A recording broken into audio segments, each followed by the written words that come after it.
Today, the South African Communist Party plans on marching to the US Embassy in Pretoria in protest of the US military operation in Venezuela and in solidarity with the ousted President Nicolas Maduro. We at the Willem Petzer Group will try to attend this march and give you reports on what is happening there on our Facebook page as well as on our Twitter. In light of this solidarity with a fellow Marxist regime in Venezuela on the part of the South African Communist Party, its coalition partner, the ANC, that had governed South Africa along with the South African Communist Party since 1994, has also decided to further antagonize the US, calling for Maduro's immediate release. In fact, if the comments of Cyril Ramaphosa at this week's Joe Slovo commemoration event hosted by the South African Communist Party are anything to go by, it just shows that both the ANC and South Africa as a whole are still ideologically steered by the unelected political puppet masters of the South African Communist Party from behind the scenes, just like they were in the days of Mandela and Joe Slovo. At the ceremony honoring the Leninist icon who ideologically shaped Mandela's ANC through the South African Communist Party and its most important intellectual, Joe Slovo, Ramaphosa openly reaffirmed the ANC's ideological bond with the Communist Party, just as the SACP is evidently starting to tighten its grip on the presidency. Especially since the whole Venezuela debacle, it is clear the SACP is still pulling the strings in South Africa's government, just like they did under Joe Slovo and Nelson Mandela. Earlier this week, the South African and ANC President Cyril Ramaphosa addressed the 31st annual commemoration of Joe Slovo, of course hosted by their coalition partner, the South African Communist Party. The event is held on the 6th of January every year in remembrance of the former Communist Party General Secretary Joe Slovo's death on the 6th of January of 1995. In his speech, Ramaphosa of course paid tribute to the Leninist ideology of Slovo and highlighted how important the alliance with the Communist Party is for the ANC. He especially called for continued unity in the tripartite alliance that has governed this country since 1994 and which consists of course, the ANC, the South African Communist Party, and the trade union COSATU, or the Coalition of South African Trade Unions. In his speech, Ramaphosa claimed that the ANC and the SACP are bound together by blood, principle, ideology, and membership.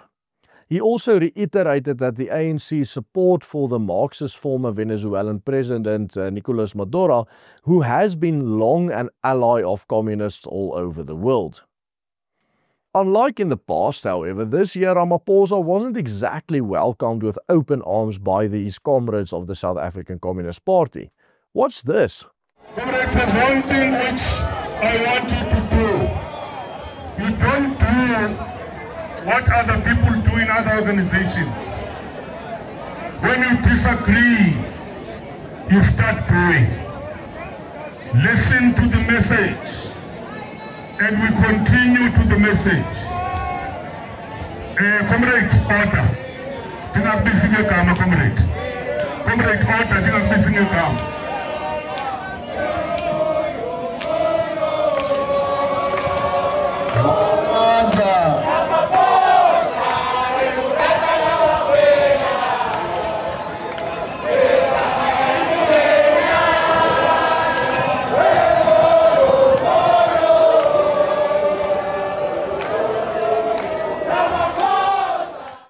The South African Communist Party has long been an ally of the ANC. In fact, the Communist Party has always been the ideological backbone of the ANC, with the ANC's role being to put into practice the ideology that it receives from the Communist Party. Under the influence of Joe Slovo, the man commemorated at this week's event, the ANC-SACP alliance adopted the Leninist two-stage revolutionary theory, which was rooted in the Bolshevik leaders' anti-colonial vision for a new international order. In Lenin's theory, the first stage should always be democratic and the second stage communist. This idea of a two-stage Marxist revolution would also be consciously adopted by the South African Communist Party as part of its 1962 program, called The Road to South African Freedom, where it expressly calls for a two-stage national democratic revolution to destroy white dominion.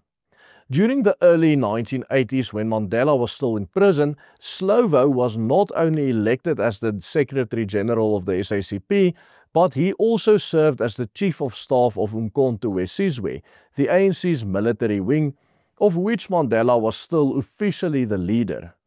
It was also during this time that Slovo published his most influential work, one which would serve as the ideological blueprint for the ANC's governance in post-apartheid South Africa.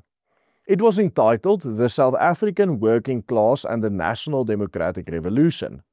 And in this book, he outlines that the South African Communist Party is, and I quote, equipped with the theoretical tool of Marxist-Leninism and the inheritance of an unmatched wealth of revolutionary experience.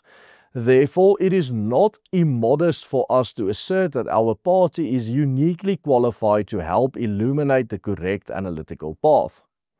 This so-called correct analytical path was the two-stage revolution inherited from Lenin. And so when Nelson Mandela was released from prison, the new South African Constitution was drafted. And when the ANC won that infamous election in 1994, Joe Slovo was by far the most influential policymaker in the party and in South Africa as a whole.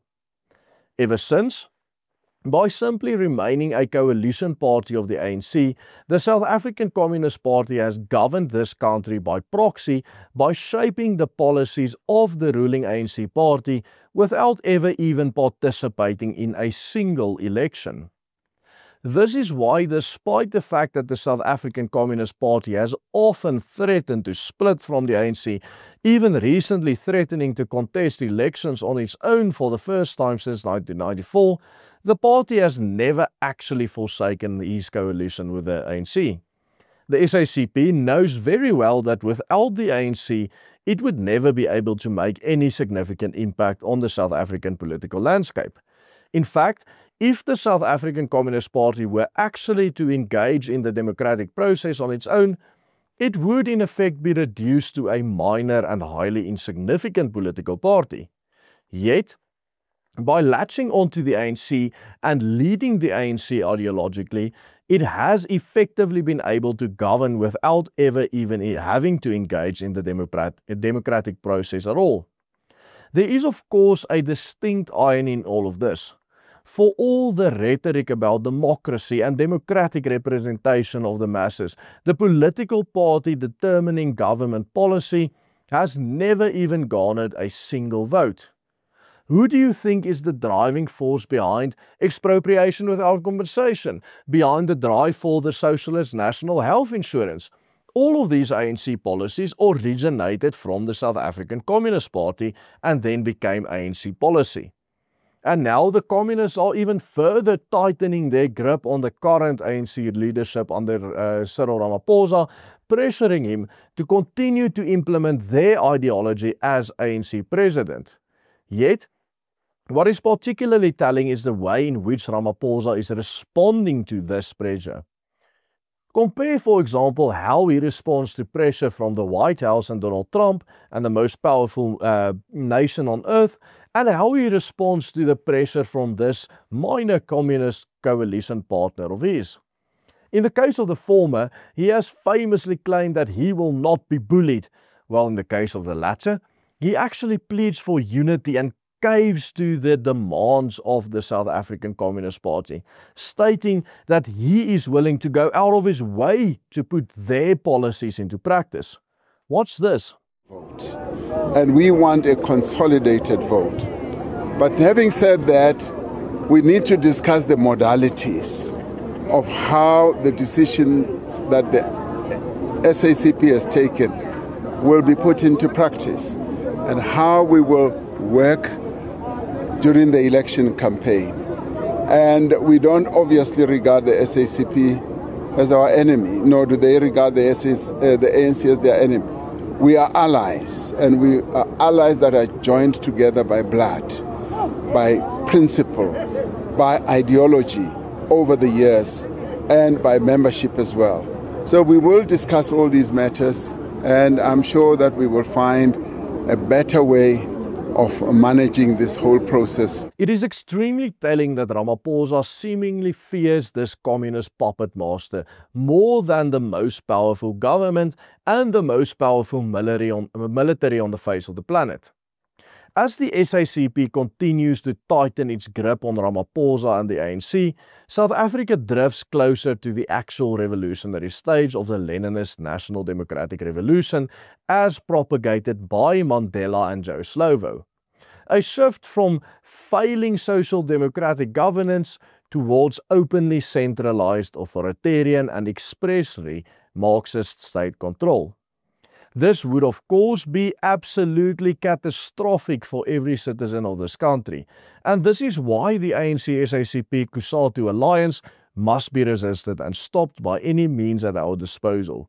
They are absolutely determined to destroy this country economically, and the only reason they haven't been able to do so is that their hands have been tied by other forces, increasingly so with the unprecedented international pressure it has faced over the past year. It is high time for the people of this country to throw off the shackles of the SACP and do away with evil political forces that effectively govern this country without ever even receiving a single vote in any democratic process. This is exactly why we here at the Willem Petscher Group continue to pile up the pressure on Ramaphosa and his puppet masters with videos such as these. In the recent video, we also exposed how Ramaphosa became a billionaire through multiple shady black economic empowerment deals. Check out this full report by clicking on this link appearing on your screen right now. And remember to become a member of the Willem Petscher Group so as to help us be able to continue producing videos such as these. Simply follow the steps on the banner underneath me. Without your support, we are unable to do all the research that goes into making daily videos of this quality. Goodbye and God bless.